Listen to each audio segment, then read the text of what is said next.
တနင်္ဂနွေသားသမီးမိတ်ဆွေအားလုံးမင်္ဂလာပါခင်ဗျာဒါမိတ်ဆွေတို့အတွက်တပတ်စာဖြစ်ပါတယ်မိတ်ဆွေတနင်္ဂနွေသားသမီးတို့ဟာနေရာတစ်ခုအလုပ်ကိုင်တစ်ခုအတွက်ကိုရရှိဖို့အတွက်ကိုလွယ်လွယ်နဲ့ရောက်ရှိရရှိမှာမဟုတ်ဘူးဖြစ်တယ်တဲ့တကယ်လို့လွယ်လွယ်နဲ့ရရှိခဲ့ရင်လည်းထိုနေရာအတိုက်ခံနေရန်နေအမြဲတမ်းပေါ်နေတတ်တယ်ဒါမျိုးဖြစ်တတ်တယ်အလုပ်ကိုင်နဲ့ပတ်သက်ပြီးတော့တိုးရှဲတဲ့ကိစ္စတွေဆိုရင်လည်းအစဉ်အဆက်နဲ့စူးစမ်းပြီးတော့မှရရှိပါလိမ့်မယ်အောင်မြင်ပါလိမ့်မယ်မိမိရဲ့စူးစမ်းအားထုတ်မှုမပါတဲ့ကိစ္စတွေဆိုလို့ရှိရင်တော့အောင်မြင်မှုအားနည်းခြင်းဖြစ်ပေါ်ပါလိမ့်မယ်ပညာရဲ့တစ်ခုအလုပ်ကိုင်တစ်ခုတွေမှာကိုယ့်ရဲ့စူးစမ်းအားထုတ်မှုမပါလို့မဖြစ်တဲ့အနေအထားဖြစ်တဲ့အမြဲတမ်းရုန်းကန်ရပါလိမ့်မယ်ရုန်းကန်မှုရှိမှသာအောင်မြင်ခြင်းဖြစ်ပေါ်ပါလိမ့်မယ်ဒါတနင်္ဂနွေသားသမီးတွေရဲ့ကံကြမ်းတာဖြစ်ပါတယ်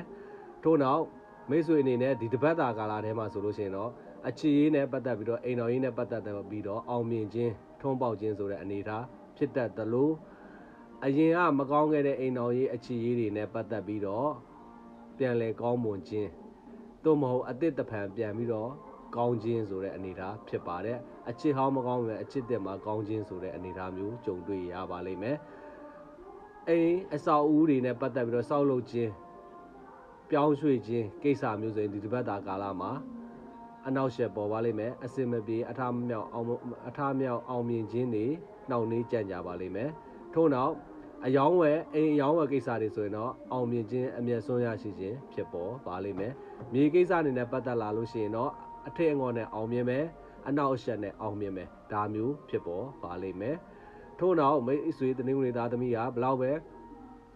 စေတနာထားတာမိမိအပေါ်ကိုမကောင်းကြံတဲ့ကိစ္စမျိုးတွေအမြဲတမ်းကြုံတွေ့ရမယ်အတိုက်ခံရန်ပေါ်များခြင်းအနေထားတော့အနှဲငယ်ကြုံတွေ့ရမှာဖြစ်ပါတယ်ငွေကြေးဥစ္စာလက်လက်ပတ်အနေနဲ့ကတော့ဒီတပတ်တာကာလထဲမှာလုံးဝပွင့်လန်းနေတဲ့အောင်မြင်ထိတ်တန်းရောက်နေတဲ့အနေထားဆိုတဲ့အတွက်ကြောင့်မို့ငွေတွေမတားဝင်တက်ခြင်းနဲ့သို့ပေမဲ့လည်းထွက်တက်ခြင်းဒါမျိုးတော့ဖြစ်တတ်ပါတယ်ငွေတွေစုဆောင်းမိမဲ့ကိစ္စတွေကြုံတွေ့ရတတ်ခြင်းလက်ဝက်လက်စားလက်ဆောင်ပစ္စည်းရရှိခြင်းနိုင်ငံရေးခြားနဲ့ပတ်သက်တဲ့လုပ်ငန်းတွေအထမြောက်အောင်မြင်ခြင်းခီးသွားမဲ့ကိစ္စတွေမှာမတင်မကျနဲ့သွားရခြင်းသွားတဲ့ကိစ္စမှာအနောက်ရှက်ပေါ်ပြီးတော့မှအောင်မြင်ခြင်းဒါမျိုးလေးတွေကြုံတွေ့ရပါလိမ့်မယ်မိတ်ဆွေအနေနဲ့အုပ်စုဖွဲ့စည်းရှယ်ယာလုပ်ငန်းတွေနဲ့ပတ်သက်လာရင်တော့အသင်းကရောမလုပ်မိဖို့လိုအပ်ပါတယ်ကုန်စုံဆိုင်ဈေးဆိုင်လုပ်ငန်းတွေအယောင်းဝယ်ပြန်လည်ကောင်းမွန်ခြင်းတိုးတက်ခြင်းဖြစ်ပေါ်ပါလိမ့်မယ်ဒီဘက်သာကာလအတွက်အကောင်းဆုံးကတော့ရေတရားကတော့အညံ့တွေပျောက်ပြီးတော့အကောင်းတွေရောက်ရှိဖို့အတွက်ဆိုရင်တော့ဖရာရဲ့ဥကောင်းတော်ကိုရွှေရှာလူတန်းခြင်းပြုလုပ်ပါ